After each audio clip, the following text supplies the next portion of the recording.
So I've made a lot of healthy banana nut muffins, and I feel like banana nut muffins are either cake or they taste like cardboard. But I think I finally cracked the code. These muffins are only 100 calories each. They're light, they're fluffy, they're genuinely good. My name is Cami. I'm a home cook who loves to learn and teach people what I've learned. Welcome to my test kitchen.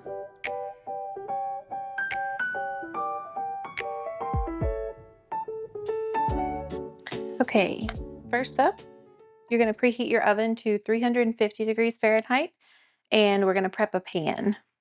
So I'm making 12 muffins, 100 calories each. I'm going to do half silicone liners and half paper, and we'll see the difference at the end. They will cook a little bit differently, so this will be a good experiment to show you guys what that looks like. And you do probably want to spray these silicone liners just a tiny bit, so I'm going to go grab some cooking spray. All right, just a little, whoop, just absolutely sprayed the table. There we go. We'll set this to the side and then we'll start mixing up our muffins. Okay, first up we have our dry ingredients. So in this bowl, I have 1.5 cups or 180 grams of flour blend.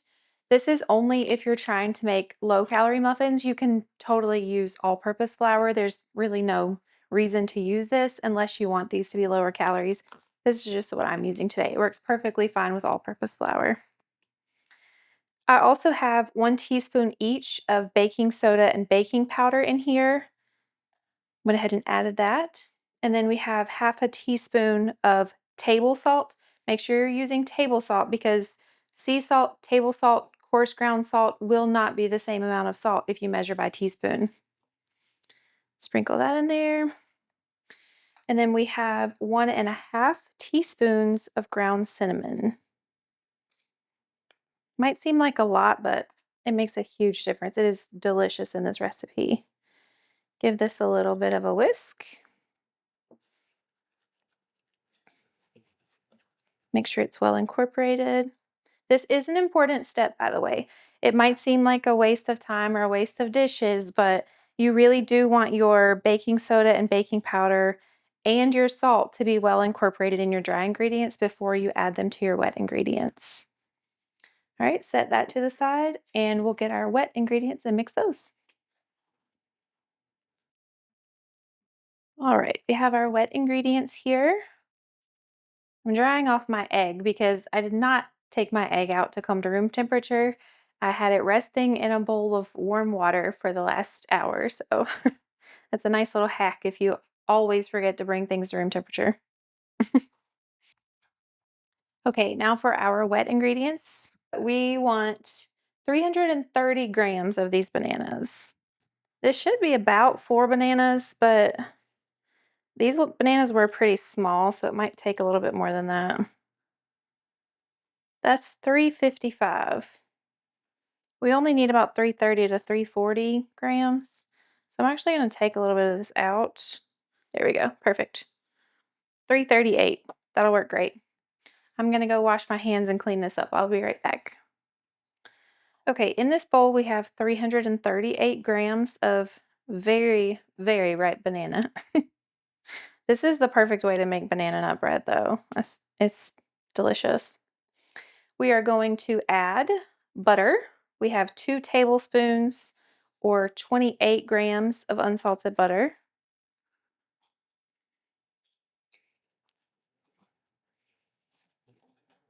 We need 1 egg.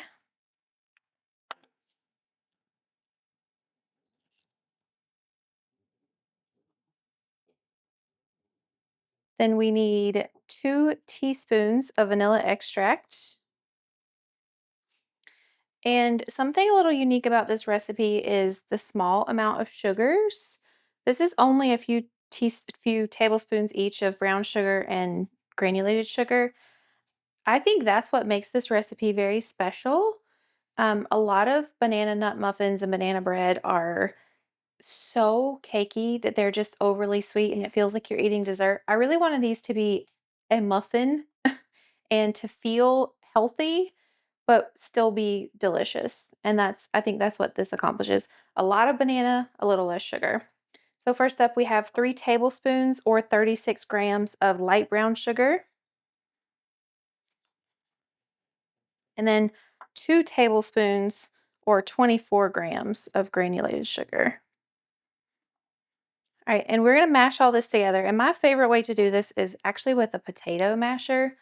I think this is the absolute easiest way. If you get in there with a whisk, it will absolutely get the job done. It's just gonna take a little bit longer. This is just incredibly easy.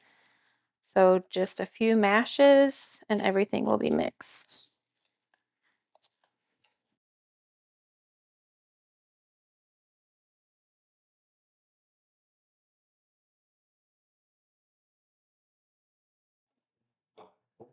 And we'll finish mixing this with the spatula.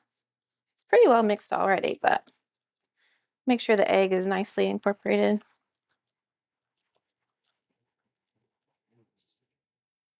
All right. So now we will combine our dry ingredients into our wet ingredients. I like to do a little bit at a time. So add about half of the dry ingredients ish. You don't have to be precise. And then give it a bit of a stir. I don't know if you've noticed, I haven't added any nuts in here. Whoops. I like to add nuts in this recipe as a topping along with some more brown sugar. Gives it a little bit of a crumble topping, kind of like a bakery style muffin. I think it gives such a unique texture to the top of the muffin.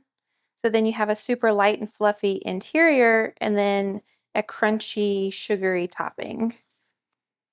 It definitely does not taste healthy at all. It's absolutely delicious. You'll notice I'm stirring this very gently, scraping the edges. This should be a very light and fluffy recipe, so you don't want to beat this down. And I can already see that the leaveners are already working.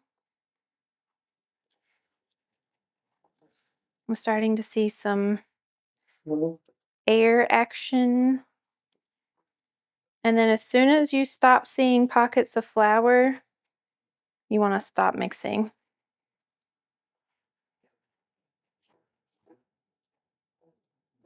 All right, I don't see any more flour remaining, so I'm going to stop there. And if you look closely, I don't know if you'll be able to see this, but you can see lumps of banana. That is totally fine, and that is actually delicious. All right, set all this to the side. And we're gonna put our muffins into our pan.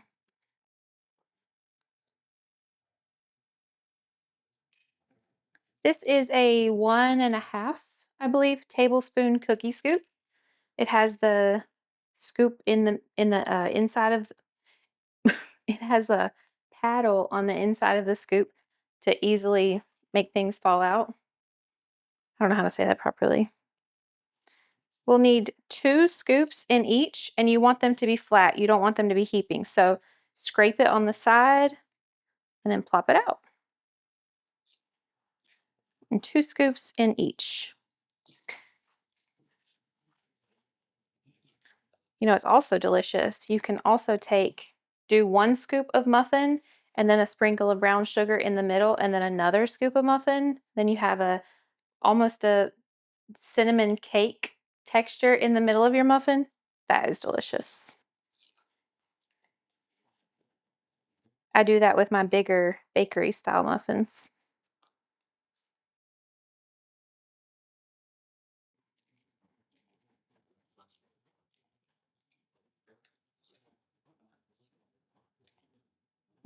I'm noticing these silicone liners are much taller than these.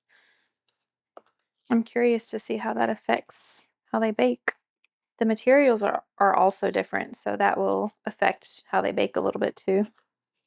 Not too drastically because they won't be in the oven very long. We're gonna need to scrape this out to fill up the last one. I'm always so shocked by how much comes out of a bowl when you scrape the last bit of it. It's always so much more than you think. I'd much rather lick the bowl, but here we are. Make sure you clean up anything that's sitting on the outside of the pan. There's a little bit of oil over here, and there was some banana nut muffin over here. Want to clean all that up. All right, now we have our muffin liners filled up. We're going to add our topping. So in this bag, I have 1 tablespoon of light brown sugar packed. So it's a pretty good sized tablespoon.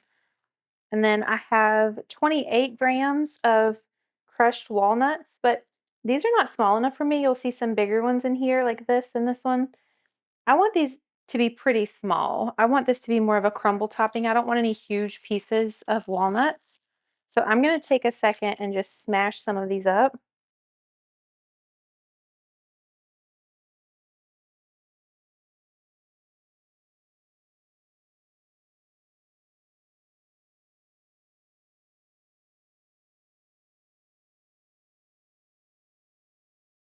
All right, and then make sure this is all mixed together so you don't have all nuts on one and all sugar on another when it combines. You can also do this in a bowl. All right, then you're just gonna scoop out a little scoop for each.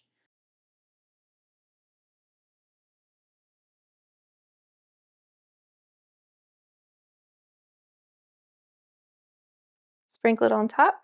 Do that for all of them. I always start pretty, oops, I start pretty sparingly and then I can come back and add more. I don't want to get to the end and not have any for the last ones. You can also add more brown sugar if you want.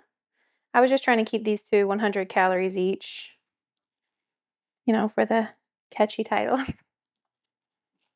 The sugar makes a huge difference in your eating experience, by the way.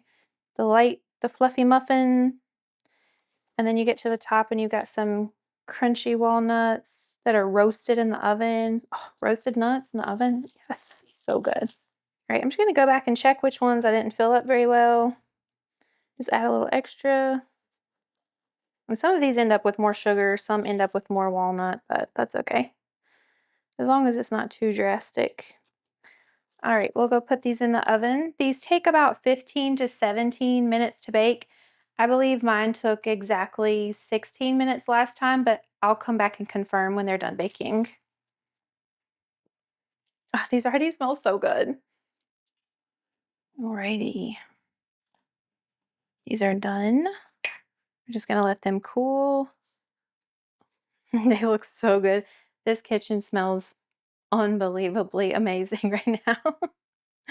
One thing I like to do is instead of doing a toothpick test to see if baked goods are done, you generally, for muffins and cakes and things like that, you want your final temperature to be about 200 to 205 degrees Fahrenheit. So I like to use a combined toothpick and thermometer test. So just stick it in, check the temperature.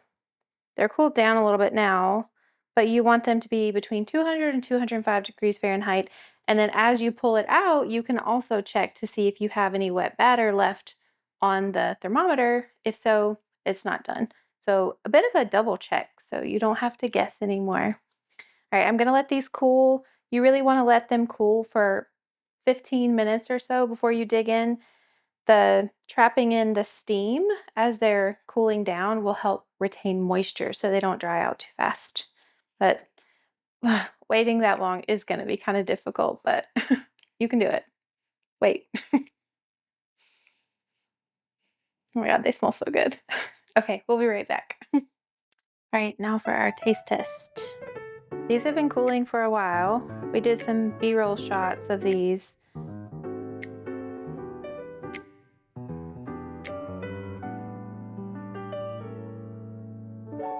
Mmm. Mmm. So good.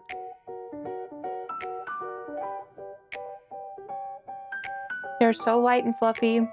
The roasted walnuts on the top make such a huge difference. And the little tiny bit of brown sugar on top, so good. It adds like a bakery feel to it.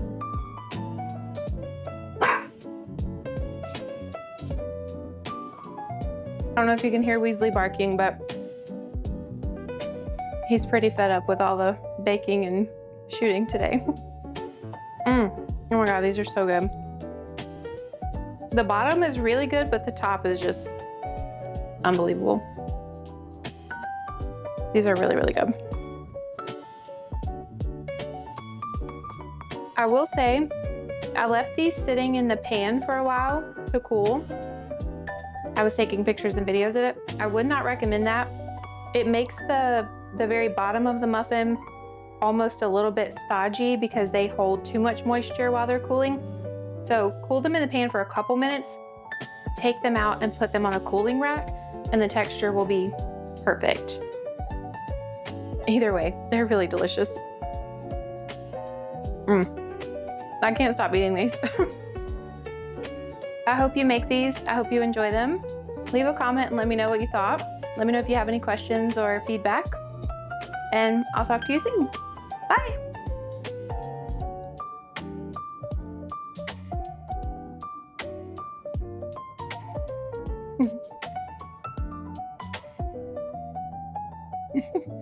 I can't stop.